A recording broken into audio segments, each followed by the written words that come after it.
그러면 통합 방식 아까 좀 전에 말씀하셨는데 이제 뭐 합당을 할 수 있거나 선거 연대를 하거나 뭐 등등 있을 수 있다 그랬는데 이제 이준석 대표도 이제 얘기를 한 게 일단은 지역구에 그를 나눠서 후보를 내는 방식 그리고 하나는 지역구는 같은 번호로 하되 비례를 나눠서 하는 방식 그리고 하나는 그 이제 합당. 이준석 대표가 세 가지를 얘기했는데 네. 그 두 번째는 사실상 좀 어려운 방식이고요. 두 번째는 어려운 방식이고 그 네. 두 가지라고 봅니다. 하나의 당으로 합당해서 네. 같은 기호로 선거를 치르는 방식이 네, 있어요. 네. 그다음에 두 번째로는 두 개의 당으로 가되 네. 지역구에서는 같이 공동으로 협력하는 방식이 있습니다. 아. 서로 간에 뭐 호남하고 충청권은 뭐 아니 호남은 이 민주당 쪽에서 되고 그러니까 이 민주당에서 나온 이 신당 이게 미래당 쪽이죠. 새로운 미래나 아니면 뭐 미래대연합 이 미래계열 예전에 미래 쪽. 민주당이랑 진보신당이 했었던 네, 그 방식. 그러니까 미래신당 네. 그렇죠. 그런 아니 이런 후보단이라는 여러 정당에서 시도를 했었습니다. 네, 네. 그래서 비례대표는 각자 내되 네. 이 충돌이 있는 이 지역구는 서로 연합해서 협의해서 협력하는 방법. 그 다음에 이제 공약을 공통 공약으로 내는 방법. 뭐 이런 것들이 이제 연대 협력의 방법이 돼. 이걸 이제 선거 연대라고 볼 수 있습니다. 정책과 임무를 협력하는 거. 이게 선거 연대고 아예 합당하자. 이건 합당이고. 두 가지 방법이 있습니다. 그럼 두 가지 방법 중에 지금 어느 쪽이 더 두 가지 다 우리가 검토를 하고 있습니다. 그래서 어느 쪽으로 될 거냐는 거는 우리 정치하는 사람들 마음 갖고 되는 게 아니에요. 네. 그럼 국민들이 네. 야 니들 보니까 니들이 차이점도 있지만 지금 윤석열 정치, 이재명 정치, 이 기득권 정치를 타파해야 되는 게 더 중요하다. 그러니까 이번 총선에서는 이 힘을 모으려면 하나로 합쳐라. 이 민심이 강해지면 네. 저는 합당이 된다고 봐요. 근데 야 이번에 보니까 너네들이 좀 차이가 더 큰 것 같다. 그래서 니들이 나가서 따로따로 해도 이 정치하고 한번 붙어볼 만하다. 그러니까 따로따로 해서 최대한 결집을 해라. 양쪽을 다 결집을 해라. 이래서 민심이 글로 가면 그러면 저는 선거 연대로 갈 가능성도 있다. 그래서 둘 중에 하나를 우리가 계획해서 정하는 게 아니라 네. 앞으로 2월에 민심의 흐름을 보고. 아마 그 방향을 결정해 주지 않을까 저는 봐요. 지금 미래대연합에서 협상 창구는 의원님이시잖아요. 뭐 협상 창구라기보다는 그동안에 이제 대화를 주로 제가 해왔죠. 그러고 개혁신당에서는 신경민 전 의원 하시는 아니 저기 김용남 전 의원 하시는 건가요? 그게 이제 우리가 여러 통로로 이제 대화를 하고 있어요. 네. 그러니까 그게 이제 무슨 협의 창구가 있는 건 아니고 그래요? 제가 이준석 네, 대표도 네. 만나고 이낙연 대표님도 뵙고 네, 뭐 네. 신경민 의원, 김영남 의원 다 만나서 네, 네. 여러 가지 대화를 하고 있습니다. 그럼 이 실무 협상 좀 구체적인 실무 협상 이번 주에 좀 더 뭐 예정돼 있는 게 있나요? 신경민 의원 이제 이 새로운 미래죠. 우리 네. 미래대연합의 정태근 전 의원 그리고 개혁신당의 천하람 네. 최고위원 이렇게 해서 3자가 네네. 비전 협의체를 만듭니다. 그래서 비전 공동의 협의체. 비전을 한번 네. 공감대를 만들어 보자. 우리가 합당을 하려면 네, 네. 선거연대를 하려면 네. 우리는 이런 점에서 같은 비전을 가지고 있습니다. 네, 그래서 협력하겠습니다. 이렇게 밝혀야 되잖아요. 네, 그 내용을 한번 지금부터 만들어 보자 하고 실무 협의를 오늘 시작하기로 했습니다. 아니 그렇지 않아도 이 비전 협의체에 이런 것도 들어가나요? 그 정책 가령 뭐 여성 징병제. 그게 이 비전 협의체 논의를 할 주된 주제예요. 그래요. 그래서 거기서 이제 합의를 좀 합을 맞춰간다. 공동의 정책, 공동 공약을 한번 논의해 보자. 그래서 이게 네. 야 이건 뭐 다 거의 생각이 비슷하다. 조금 차이가 있다. 그래서 7대3. 네. 그러니까 7이 같고 3이 다 틀리다. 네네. 그러면 합당하는 거죠. 그러면 합당하고. 근데 3이 같은데 7이 틀리다. 그럼 선거연대 하는 거고요. 그래서 두 가지의 선택권을 두고 논의를 좀 하신다. 근데 그 왜 지금 일각에서 얘기하는 거는 이준석 대표는 이 뭐 통합 논의, 합당 여기에 조금 그 선을 좀 그러니까 약간 거리를 두는 느낌이다. 이런 해석들도 좀 나오기는 해요. 그거는 이제 이런 거죠. 네. 거기는 이제 아무래도 창당을 앞두고 있잖아요. 창당했죠. 네. 그러니까 창당 전부터 그랬잖아요. 네, 그렇죠. 창당 그러니까 창당을 앞두고 있는 정당이 네. 제일 중요한 게 뭡니까? 사람을 모아야 돼요. 그쵸. 우리 미래대연합은 아예 모으겠다고 생각하고 그러니까 이게 합당과 통합을 위해서 네. 우리는 이제 노력하겠다. 이게 우리가 그 내건 목표였는데 이준석 정당은 그게 아니었잖아요. 그쵸. 자기들 지지자를 결집시키는 게 일단 목표였잖아요. 하다 보니까 지지자들이 이건 통합해라.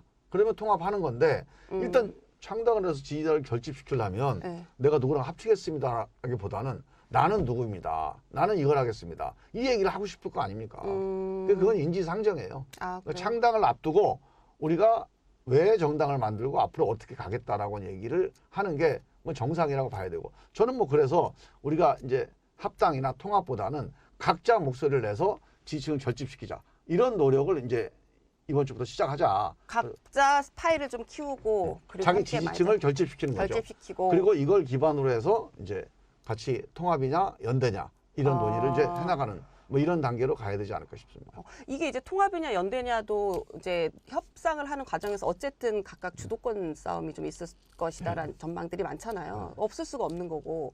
근데 이제 없을 수가 있습니다. 없을 수 있나요? 제가 설명을 해드릴게요. 지금 그럼 먼저 지금 설명을 좀 해주세요. 제가 보통 주도권 싸움이 왜 생기냐. 네. 그게 두 가지에서 생겨요.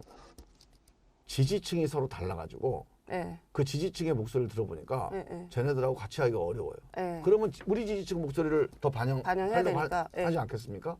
근데 이 지지층이 그러니까 만약에 지지층의 목소리가 이렇게 서로 완전히 다르다. 그럼 통합 못 하는 거예요. 그런데 이 지지층이 야 니들 차이가 있지만 윤석열 정치, 이재명 정치, 기득권 정치를 타파해야 된다라고 하는 공동의 목표로 같이 가. 이 민심이 많잖아요. 이런 분들이 많이 지지하잖아요. 네. 그러면 주도권 싸움 할 게 없어요. 왜? 이게 주도가 되니까. 더 이런 중요한 목소리가 가치가 주도할 있으니까. 거예요. 네. 그래서 저는 이거 주도권 싸움 할 게 아니라 통합이냐 연대냐 결판 내는 거죠. 양쪽이 서로 다른 목소리가 크다 그러면 연대로 가는 거고 네. 이 가운데 목소리 네. 진짜로 힘을 합쳐서 이번에 꼭 심판해라. 야 기득권 정치 심판해라. 이 목소리가 더 많으면 주도권 싸움 할 게 없습니다. 그래서 그거는 민심에 좌우될 문제지 주도권 다툼에서 서로 무슨 밀당해서 결론난 문제가 아니다. 두 번째로 자 지지층이 달라서 주도권 싸움도 하지만 서로 욕심 때문에 주도권 싸움을 하는 경우도 있어요. 우리가 지분을 더 많이 갖겠다. 또 내가 이 정책이 더 좋은 정책이다. 그 정책과 인물 가지고 서로 주도권 싸움 할 수 있죠. 네. 그런데 인물은요. 옛날 김대중 대통령, 그다음에 김영삼 대통령, 양김 후보 단일할 때 왜 안 됐습니까? 그 두 사람이 욕심이 있어서 안 된 게 아니에요. 두 사람을 따르는 분들이 30년, 20년 동안 두 사람과 함께 온 세력이 있어요. 그렇죠. 이 사람들을 어떻게든지 챙겨줘야 이 식권을 챙겨줘야 되니까 지분을 몇 프로 이게 되게 중요해요. 누가 주도권을 잡느냐에 따라서 이해관계가 달라지는 거예요. 근데 여기 보세요. 이준석, 무슨 이낙연, 여기 뭐 김종민, 조홍천, 이원호 여기 무슨 세력이 있고 무슨 여기에 뭐 챙겨줘야 될 뭐 전직 의원들이 얼마나 됩니까? 여기는 진짜로 자기 식구를 제 식구를 챙겨줘야 된다 이런 관념 자체가 없어요. 당장 이낙연 대표만 해도 옛날에 있었잖아요 식구가. 그렇죠. 근데 지금 같이 하는 식구가 없어요 거의. 근데 뭘 누굴 챙겨줍니까? 정말 민심만 따르면 돼요. 자기 욕심 내려놓고 민심 따르면 다 끝나는 겁니다. 근데 개인 욕심, 뭐 이준석, 뭐 이낙연, 뭐 김종민, 조홍천 이런 사람들이 자기 욕심 차려서 뭐 자기가 대권하려고 그런다, 당대표 하려고 그런다. 지금까지 이분들이 이렇게 처해 있는 처지나 살아온 과정을 보면 아니 윤석열, 이재명의 그런 패권에 의해서 그 싸우다가 그만둔 사람들 아니에요. 근데 여기서 자기가 패권이 돼보겠다. 이러면 이 사람들 심판받죠. 그것도 못해요. 챙겨줄 식구도 없죠. 자기 개인적인 패권 욕심도 없죠. 그 다음에 결국 민심도 이 두 가지가 같이 합쳐져서 심판해라. 이런 민심이 강하죠. 이러면 이건 합당되는 거고 이 두 가지는 기득권을 주장하는 욕심은 없습니다. 그런데 민심이 달라요. 지지층이. 이러면 이건 합당이 아니라 연대로 갈 겁니다. 이게 결국은 결판 내는 거지 뭐 이 사람들이 뭐 지분이니 뭐 자기 정책이니 이거 아니에요. 그럼 이 민심에 따라서 합당을 하거나 연대를 할 거라고 말씀을 하셨는데요. 네. 만약에 연대를 할 경우는 기호가 달라지는 거잖아요. 그렇죠. 3번, 4번 되겠죠. 그럼 이 3번, 4번 싸움이 그게 뭐 큰 싸움입니까? 그래도 우리가 왜 투표할 때 1번이냐, 2번이냐, 3번이냐, 4번이냐 이거 되게 중요하게 생각들 2번이 하잖아요. 이기는 적 없어요 지금까지? 아니 그렇기는 한데 2번 이거 다 그냥 사람들이 그냥 하는 얘기예요. 국민들이 그렇게 바보가 아닙니다. 국민 똑똑해요. 제가 기호 보고 찍는 건 정말 옛날 막걸리 시대 때, 막걸리 고무신 시대 때 하는 얘기고 지금은 이 당이 누구냐, 사람이 누구냐 보고 찍어요. 그런데 문제는 이 당이 누구냐, 사람이 누구냐에서 자기를 확실하게 국민들한테 전달을 못하면 뭐 3번이고 4번이고 무슨 소용이 있어요, 그게.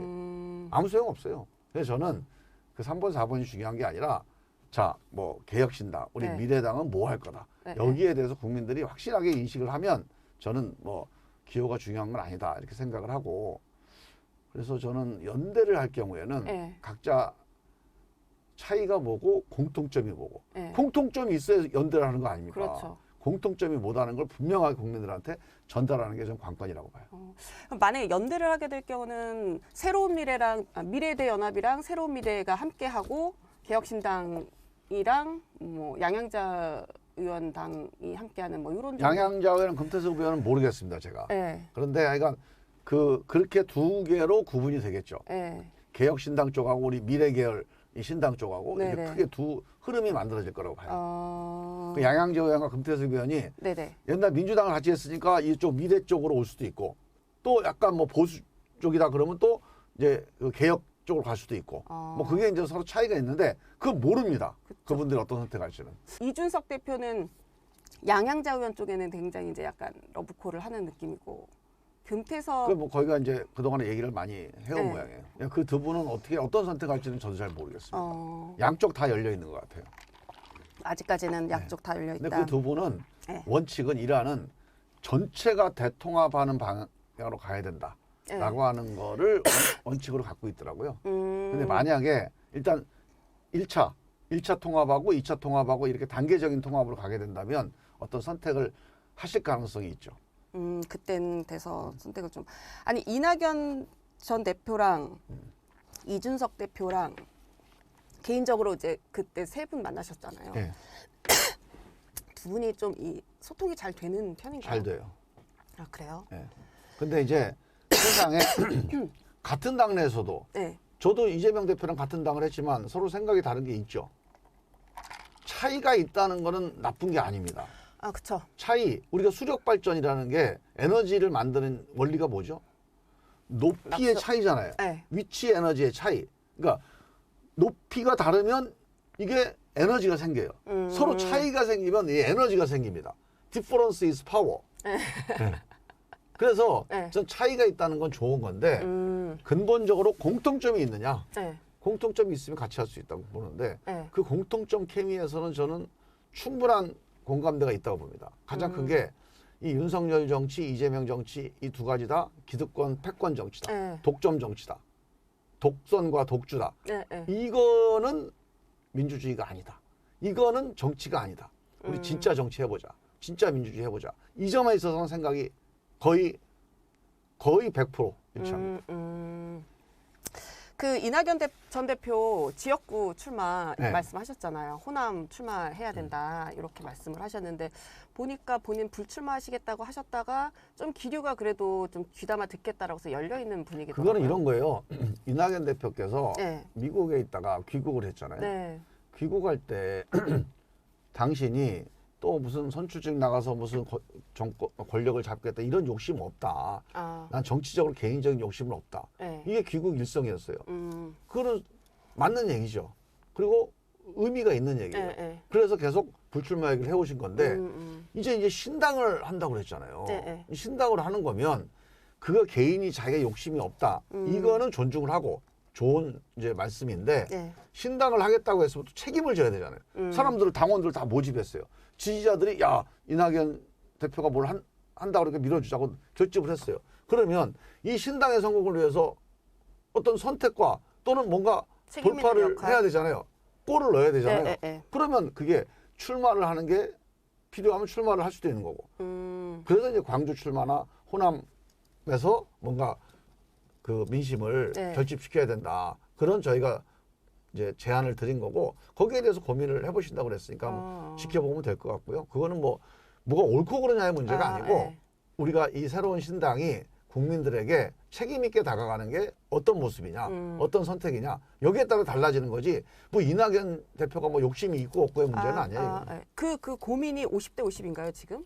좀 따로 얘기를 좀 해보셨어요? 우리 저는 이낙연 대표가 출마해서 네. 이 정면 돌파를 하고 네, 네. 정말로 우리 특히 이제 호남 민심에서 뭐 호남이 이낙연 대표한테 멀어졌다 자꾸 이렇게 얘기를 하는데 그렇지 않아요. 그거는 이낙연 대표가 뭐 좀 뭐 정치에서 벗어나 있고 뭔가 아이가 밀렸다 생각하니까 아, 저 양반은 이제 가능성이 없다 이렇게 보시는 거지. 거기 가보면 이런 얘기도 해요. 이낙연 대표가 재산이 3조라며 이래. 다 유튜브에서 마타도 한 거거든요. 뭐 이낙연 대표 때문에 대선 저 때문에 무슨 이낙연 집니까? 이재명 후보가 좀 부족해서 진 거지. 그러니까 이재명 대표가 난 비겁하다고 이 얘기를 자기가 당신 입으로 해야 돼요. 무슨 이낙연 대표 때문에 졌습니까? 내가 부족해서 졌습니다. 이 얘기를 10번이고 20번이고 해서 그런 생각하는 사람 없애야 그게 책임 있는 정치인이거든요. 그게 양심적인 정치인이에요. 믿을 만한 정치인인데 그 얘기를 안 하잖아요. 그러니까 이건 좀 비겁한 거라고 봐요. 그러니까 부정직한 겁니다. 활용한다고 보시는. 활용하는 거죠. 이게 유튜브에서 얘기하는데 그 유튜브 하는 사람들을 꾸짖고 또 엄하게 이제 선을 그어서 우리 국민들과 지지자들한테 그건 아니다. 이랬으면 이렇게까지 탈당도 하고 민주당이 이렇게 쪼개지는 일이 없었을 거예요. 명확하게 선을 그리고 좀 이재명 그었으면. 대표가 아마 지금 거의 대통령 후보로 1등이 됐을 겁니다. 아마. 이런 정치를 안 해. 그러니까 사람을 살리고 당을 살리는 정치를 안 하고 자꾸 갈라하고 갈라치기 해서 분열시키는 정치를 하는 거죠. 지금 이재명 정치가 이게 주제가 아니니까. 그러니까 그래서 이게 중요한 게 아니고 저는 이낙연 대표가 이런 마타도어들. 이 마타도어 때문에 민심이 좀 어수선할 수 있어요. 정면 돌파해야죠. 설명하고. 그러면 예전에 문재인 대통령도 뭐 박지원 전 대표가 문재인 뭐 실장이 뭐 호남을 홀대했다. 이런 거 막 마타도어 했잖아요. 그 주역이 박지원 씨예요. 그 마타도어에 대해서 문재인 대표가 어떻게 했습니까? 그냥 뭐 기가 죽어갖고 아이고 나는 호남 못 가겠다. 이랬으면 아마 지금 대통령 못 됐을 거예요. 그거 아니다. 그 박지원 씨 얘기는 거짓말이다. 가서 몸으로 보여준 거예요. 말로 싸운 게 아니라. 그게 김정진 여사가 가서 한 달 동안 그렇지 않습니다. 호남 민심 챙기긴 했죠. 우리 호남 홀대한 거 그거 사실이 아닙니다. 그래서 호남 민심이 돌아섰잖아요. 그쵸. 그래서 대통령 되고 다시 호남과 민주당이 하나가 된 거예요. 지금도 마찬가지입니다. 이낙연 대표가 무슨 이낙연 대표 때문에 대선을 졌습니까? 무슨 이낙연 대표가 재산이 3조나 돼요? 이거 다 거짓말 아닙니까? 이 거짓말과 정면 승부를 벌이면 저는 이낙연 대표가 호남에서 지지를 받을 수 있다. 저는 그렇게 봐요. 그렇게 정면 승부를 하면 호남에서 당선도 되고 그리고 이 제3지대 신당의 호남 열풍을 좀 모는데도 상당한 영향력을 끼칠 수 있겠죠. 있다라고 생각을 하시는 지금 거예요. 호남 민심이요. 사람들이 뭐 민주당으로 결집했다고 그러는데 그거는 겉만 본 거예요. 그 호남 사람들의 마음을 못 본 겁니다. 아니 근데 그 지지율 여론조사를 보면 어쨌든 그 이낙연 전 대표의 탈당에 대해서는 좀 부정적인 여론이 훨씬 많은 그러니까 거예요. 제가 이제 그 말씀을 드리려고 그러는 건데 네. 여론조사 네. 언론사에서 자꾸 한다고 여론조사 갖고 정치하면 안 돼요. 여론조사는 그냥 전화 오면 자기 그냥 일감 반응을 보이는 거예요. 네네. 우리가 토론을 1시간 하잖아요. 그럼 자기 속마음이 드러나잖아요. 그럼 속마음이 되게 다양합니다. 밑바닥 민심 좀 다르다. 또 왜 그렇게 선택하는지 왜 그렇게 선택을 하겠습니까? 이재명 대표가 좋아서 이재명 대통령 만들려고 그렇게 물어보면 아니다 그럴 거야 아마. 그건 왜 그러냐? 윤석열이 정말로 잘못하니까 이걸 바로잡아야 된다. 근데 실제 보세요. 윤석열 정치에 대해서 비판하는 민심이 전국적으로 보면 한 60% 돼요. 윤석열 정치 이거 잘못하고 있다. 반대한다. 근데 그러면 민주당이 대안이다. 민주당이 해봐라. 이런 민심 얼마나 됩니까? 30%밖에 안 돼요. 이 나머지 30%, 이 절반은 어디 갔어요? 이 사람도 투표 안 하거나 이 둘 다 아유 난 모르겠다. 나 관심 끌린다. 이런 분들이에요. 과연 이런 상태에서 그럼 민주당이 집권해요. 그러면 60%가 또 반대할 거 아닙니까? 이러면 어떻게 정치합니까? 이건 대안이 아니에요. 저는 윤석열 정치를 심판하는 대안이 이재명 정치다. 이게 지금 호남 분들이 그래서 그냥 어떻게 보면 물밀 겨자 먹기로 그냥 이재명 정치를 지원해주고 있는 건데 속마음으로는 불안한 거예요. 과연 이재명 정치 갖고 심판이 되겠냐? 당장 이번 총선도 어떻게 될지 모르는 데다가 다음 대선 보세요. 벌써 한동훈 이재명이 벌써 지금 동률이 나와요. 이대로 가면 이재명 씨 계속 재판받고 또 1심 유죄 나오고 2심 유죄 나오고 이건 100% 뒤집히죠. 그러니까 호남 민심이 불안한 거예요. 이 불안한 속마음이 있어요. 거기에 대해서 응답을 해줘야 돼요. 그래서 우리가 이 불안한 민심을 해결하기 위해서 우리가 통합하자. 이재명 대표 물러서고 우리가 좀 비대위 만들어서 새롭게 면모일치하자. 그러면 호남에서 안심할 거 아니냐. 거부해요. 그럼 우리라도 나가서 그 호남 민심의 그 불안한 민심을 뭔가 새롭게 대안을 받아내자. 제시를 해줘야 됩니다. 이재명 혼자만 가지고는 윤석열 심판 못합니다. 이 얘기를 해줘야 돼요. 그게 사실입니다. 그래서 이낙연이 됐던 우리 원칙과 상식의 의원들이 됐던 같이 힘을 모아서 정말로 이재명, 그러니까 윤석열이 싫지만 이재명도 싫어서 마음이 떠 있거나 아니면 투표 안 하겠다는 분들, 이분들을 결집해내서 윤석열을 심판하는 30%에다가 지금 기권하겠다는 30%를 모아서 60%가 윤석열 심판하면 돼야 안 돼요. 근데 30%만 가지고 윤석열 심판하면 심판 안 됩니다, 이거. 저는 그거를 우리 호남 민심에 호소해서 그 호남 분들이 되게 정치적으로 똑똑한 분들입니다. 되게 지혜로운 분들이에요. 정말로 윤석열을 심판하는 길이 이재명 하나 갖고 심판하는 게 제대로 된 심판이 되겠냐? 아니면 같이 민주당도 있지만 뭔가 이 양당을 다 싫어하는 이런 분들을 같이 힘을 합해서 윤석열 심판하는 게 좋겠냐? 우리 송 기자님은 어떤 게 더 좋을 것 같아요? 저는 이제 중립성 차원에서 말씀을 드리긴 그런데 이 말씀하신 이 행간은 이낙연 전 대표가 이제 가령 이제 뭐 그 배신자 프레임이 씌워진 거에 대해서 말씀을 하시는 게 배신한 게 아니다. 민주진영의 확대다. 그렇죠. 확대해서 뭐 더 큰 정치를 하기 위함이다라고 한 그 맥락을 말씀하신 이재명 거죠. 대표가 민주당이 확대를 하면 우리가 같이 힘을 합치죠. 확대를 안 하고 자꾸 친명이다, 패권이다 이런 계속 더 쪼그라들잖아요. 개딸 얘기만 듣고 또 친명 측근 인사들만 공천하고 이거 눈에 뻔히 보이는데 이래갖고 민주당이 망하는 거야 이렇게 되면. 그걸 어떻게 뻔히 보고만 있습니까? 민주당을 떠나간 분들 또 민주당에 안 오는 분들 이분들 묶어서 윤석열한테 가지 마십시오. 이건 누군가 해줘야죠. 알겠습니다. 아니 지금 똘똘 뭉쳐서 지금 이른바 이재명 대표 체제에 똘똘 뭉쳐서 이제 이런 게 좀 문제다라고 말씀을 하셨는데 그거와 이제 조금 비슷한 맥락일 수 있지 않을까 싶은데 민주당 원외 친명계 인사들이 뭐 친문 인사들 뭐 출마하지 말라고 이제 얘기를 했어요. 그래서 뭐 노영민, 뭐 임종석 전 비서실장 얘기하고 이인영 의원도 얘기를 하고 이렇게 얘기를 했는데 여기에 대해서는 어떻게 이 흐름에 대해서는 어떻게 보세요? 원래요 패권과 권력욕이라는 게요. 비판하는 사람을 몰아내면 끝나질 않아요. 그 다음을 또 몰아내요. 그 다음을 끊임없이 이 소수의 권력을 위해서 끊임없이 몰아내는 정치를 합니다. 그러니까 지금 이제 김종민, 조홍천, 이원옥 다 몰아냈으니까 이제 우리끼리 잘하. 그렇지 않아요. 그 다음이 누군데 하고 자기 마음에 안 들면 또 몰아냅니다. 그 몰아내면 그 다음 또 몰아내요. 옛날에 히틀러도 그렇게 했잖아요. 처음에 유태인 몰아냈죠. 그 사람들이 유태인만 쫓겨나면 이제 괜찮을 거다. 근데 기독교인 기독교인만 쫓아내면 괜찮을 거다. 그 다음에 사회주의자 쫓아내요. 사회주의 쫓아내면 그만둘 거다. 순차적 쳐내기다. 낫지 말고는 다 쫓아냈습니다. 그게 권력의 본질입니다. 그래서 권력이 독점되면 안 된다고 얘기하는 거예요. 그 사람이 나빠서가 아니라 원래 권력이 그렇게 괴물입니다. 혼자 권력을 가지면 그게 본인이 그 권력의 희생양이 되는 거예요. 희생자가 되는 거예요. 그래서 저는 지금이라도 이재명 정치 또는 패권 정치 이걸 내려놔야 된다. 윤석열 대통령도 마찬가지입니다. 아니 자기가 대통령 됐다고 그래서 지금 여당 대표를 3명씩이나 갈아치우는 이런 패권과 독재를 어떻게 합니까? 이건 진짜 부끄러운 일이죠. 그리고 위험한 일이에요.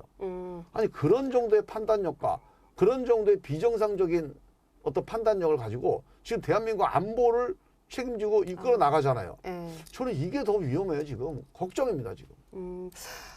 그러면 이제 그 민주당 내에 그 흐름과 별개로 그 노영민 뭐 임종석 비서실장이나 이인영 의원의 출마 자체에 대해서는 개인적으로는 바람직하다고 보세요. 그거는 저는 누가 출마하는 걸 비판하고 공격하는 건 좀 어리석은 일이에요. 이건 민주주의의 기본권을 침해하는 거잖아요. 출마하는 거는 예를 들어서 어떤 범죄, 그러니까 출마 자격이 없는 기준이 있어요. 이건 최저 기준을 정해놓고 이거 아니면 다 출마하는 거를 왈가왈부할 필요 없습니다. 그래서 왜 출마했는지 어떤 일을 할 건지 이 내용을 가지고 논쟁해야 돼요. 아니 그거는 그런 정치 하려고 그러면 안 된다. 그럼 내가 해야 된다. 너는 그만해라. 이게 이제 선거 아닙니까? 네. 그래서 뭘 할 건지를 가지고 논쟁해야지. 너는 과거에 이랬으니까 하지 마라. 그거는 최저한의 자격 요건을 가지고 뭐 그 자격 심사를 해야지. 그 사람이 뭐 386이다, 나이가 많다, 뭐 이런 걸 가지고 출마 자격 여부를 토론하는 거는 그거는 별로 헌법적이지 못합니다. 그런 프레임을 씌워서 네, 공격하는 민주적이지가 건 않아요. 민주적이지 않다. 그 말씀하신 대로 이제 소위 말해 의원님 포함해 비명계 의원들이 나오고 나니까 친문계에 대한 공격이 이제 시작이 됐다. 근데 이건 계속될 거다라고 말씀을 하셨잖아요. 네. 그러면 이 친문 이런 흐름이라면 친문으로 이제 불려지는 뭐 의원님랑도 좀 친하신 뭐 전해철 의원이라든가 뭐 어떤 홍영표 의원이라든가 뭐 이런 분들도 이제 차기 공격의 대상이 될 가능성이 좀 있다고 당연히 보세요? 되겠죠. 저는 그분들이 네. 이제 경선 과정에서도 공격 대상이 될 거고 경선 아니면 과정에서 저는 공심위 과정에서 네. 잘릴 가능성도 있다고 봐요. 공심위 과정에서 그래서 저는 이제 네. 이른바 친문이라고 해서 이재명 정치를 비판했던 분들 네. 다 건전하고 합리적인 분들이에요. 네. 그분들 중에 상당수가 공천 과정에서 탈락하거나 아니면 경선에서 이 유튜브에서 계속 한쪽으로 몰아주지 않아요 지금. 네네네. 이게 지금 민주당 경선을 좌우하고 있어요 지금. 여기서 이제 딱 낙점해서 얘는 안 된다, 얘는 된다. 거기서 공천 다 해버려요 지금. 좀 그 과정에서 많은 이제 희생자들이 출몰할 거라고 봅니다. 속출할 거다.